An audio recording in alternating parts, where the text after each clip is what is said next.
আসসালামু আলাইকুম। আজকের বাংলা নিউজে আপনাকে জানাচ্ছি স্বাগত। এখন শুনবেন সংবাদ শিরোনাম। আমাদের সংবাদটি যদি ভালো লাগে লাইক কমেন্ট শেয়ার দিয়ে জানিয়ে দিন আপনার মতামত।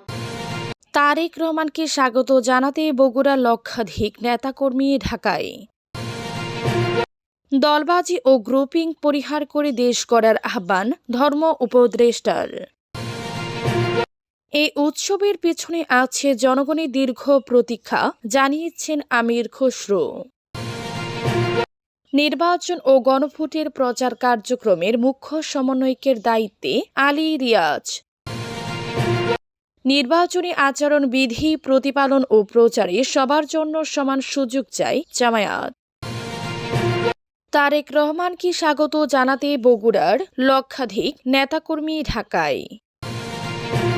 বিএনপির ভারপ্রাপ্ত চেয়ারপারসন তারেক রহমানের স্বদেশ প্রত্যাবর্তন উপলক্ষে তাকে স্বাগত জানাতে শুধুমাত্র বগুড়া থেকে লক্ষাধিক নেতাকর্মী ঢাকায় পৌঁছেছেন। বুধবার সন্ধ্যায় রাজধানী ৩০০ ফিটে সমাবেশস্থলে উপস্থিত গণমাধ্যম কর্মীদের এ কথা জানান বগুড়া জেলা বিএনপির ভারপ্রাপ্ত সাধারণ সম্পাদক কাহালু নন্দীগ্রাম আসনে ধানের শীষের প্রার্থী মোশাররফ হোসেন। এ সময় বগুড়া থেকে আসা বগুড়া জেলা বিএনপি ও এর অঙ্গ সহযোগী সংগঠনের হাজারো নেতাকর্মী উপস্থিত ছিলেন। মোশাররফ হোসেন বলেন, প্রিয় নেতা জনাব তারেক রহমানকে স্বাগত জানাতে আমরা বগুড়া থেকে লক্ষাধিক নেতাকর্মী এসেছেন। আমরা বগুড়াবাসী বিগত দিনের কর্মসূচি সফল করেছি।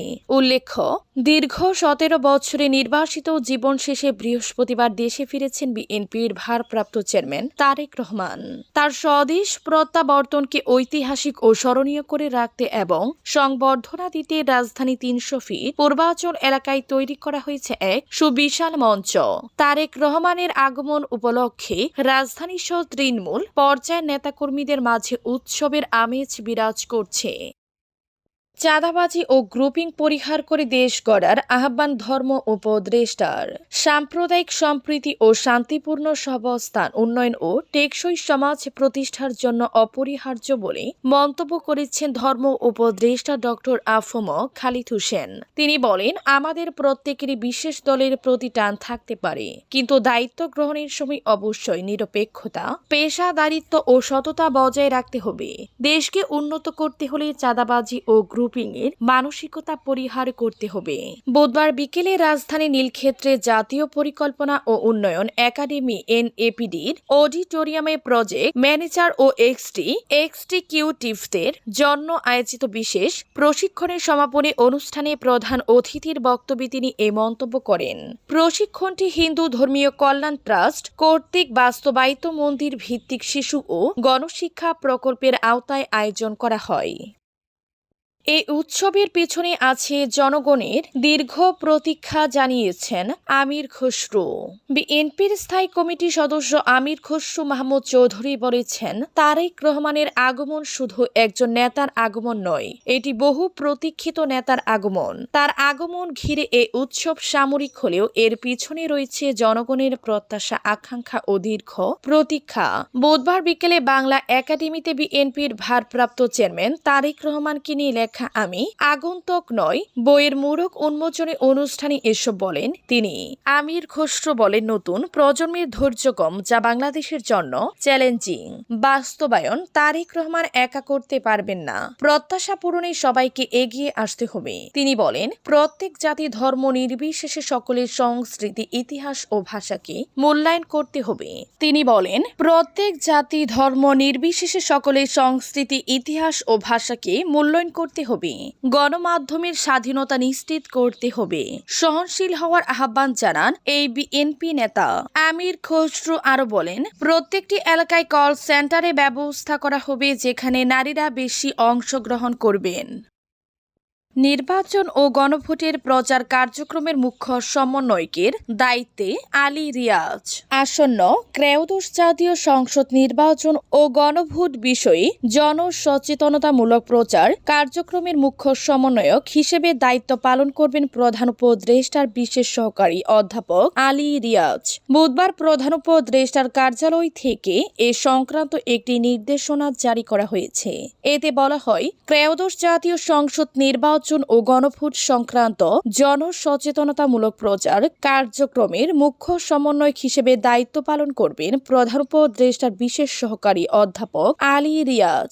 এর আগে জাতীয় ঐকমত্য কমিশনের সহসভাপতি ছিলেন আলী রিয়াজ। পরে তাকে উপদেষ্টা পদ মর্যাদায় প্রধান উপদেষ্টার বিশেষ সহকারী হিসেবে নিয়োগ দেয়া হয়।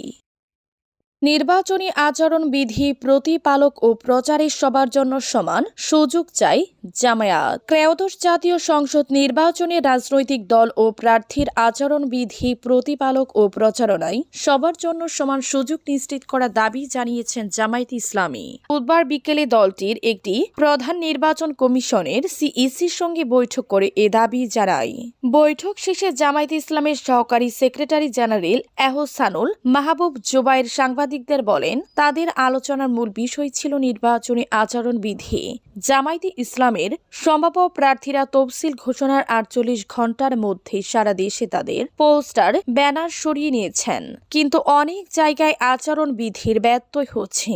এ বিষয়ে ইসিকে আরও সক্রিয় হয়ে দায়িত্ব পালন করতে তারা আহ্বান জানিয়েছেন। পাশাপাশি ডিজিটাল প্ল্যাটফর্মেও যেন আচরণবিধি মানা হয় সেটা তারা বলেছেন। সেই সঙ্গে একটি লেভেল প্লেইং ফিল্ড সবার জন্য সমান সুযোগ নিশ্চিত করার জন্য বলেছেন। কোন দলের নাম উল্লেখ না করে এহসানুল মাহবুব জুবায়ের বলেন, বড় একটি দলের পক্ষ থেকে বিভিন্ন ধরনের কার্ড দেওয়ার অঙ্গীকার করা হচ্ছে।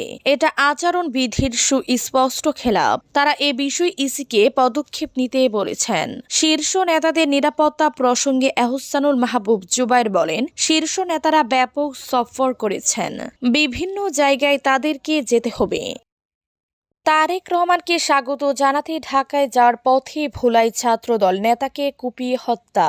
বিএনপির ভারপ্রাপ্ত চেয়ারম্যান তারেক রহমানকে স্বাগত জানাতে ঢাকায় যাওয়ার পথে ভোলায় ছাত্রদলের এক নেতাকে কুপিয়ে হত্যা করা হয়েছে। বুধবার সন্ধ্যায় সদর উপজেলার রাজাপুর ইউনিয়নে এই ঘটনা ঘটে। নিহত ছাত্রদল নেতার নাম রেজওয়ান আমির সিফাত 28। তিনি সদর উপজেলা রাজাপুর ইউনিয়নের 9 নম্বর ওয়ার্ড বিএনপির সাধারণ সম্পাদক মোহাম্মদ আলাউদ্দিন হাওলাদারের ছেলে ও ভোলা সরকারি কলেজের হিসাব বিজ্ঞান বিভাগের স্নাতকোত্তরের জন্য ছিলেন। তিনি ইউনিয়ন ছাত্র দলের সভাপতি পদপ্রার্থী ছিলেন। নিহত রেজওয়ানের বাবা সালাউদ্দিন হাওলাদার বলেন, বিএনপির ভারপ্রাপ্ত চেয়ারম্যান তারেক রহমানের দেশে প্রত্যাবর্তন উপলক্ষে ভোলা থেকে দলে দলে লোকজন ঢাকায় যাচ্ছেন। ভোলা থেকে বুধবার রাতে 10টি লঞ্চ ঢাকার উদ্দেশ্যে রওনা দিয়েছেন। তার ছেলেও ঢাকায় যাওয়ার জন্য প্রস্তুতি নিচ্ছেন। মাগরিবে নামাজের পর ব্যাগ নিয়ে বের হলে পথিমধ্যে বাড়ির সামনে 9 নম্বর ওয়ার্ডের ইউপি সদস্য হেলাল উদ্দিনের ছেলে হাবিব সহ কয়েকজন তাকে ঘিরে ধরেন। পূর্ব শত্রুতার জেরে কথা কাটাকাটির এক পর্যায়ে রেজওয়ানকে কুপিয়ে জখম করে ফেলে যান তারা। স্থানীয় লোকজন তাকে উদ্ধার করে সদর হাসপাতালে নিয়ে গেলে চিকিৎসক মৃত ঘোষণা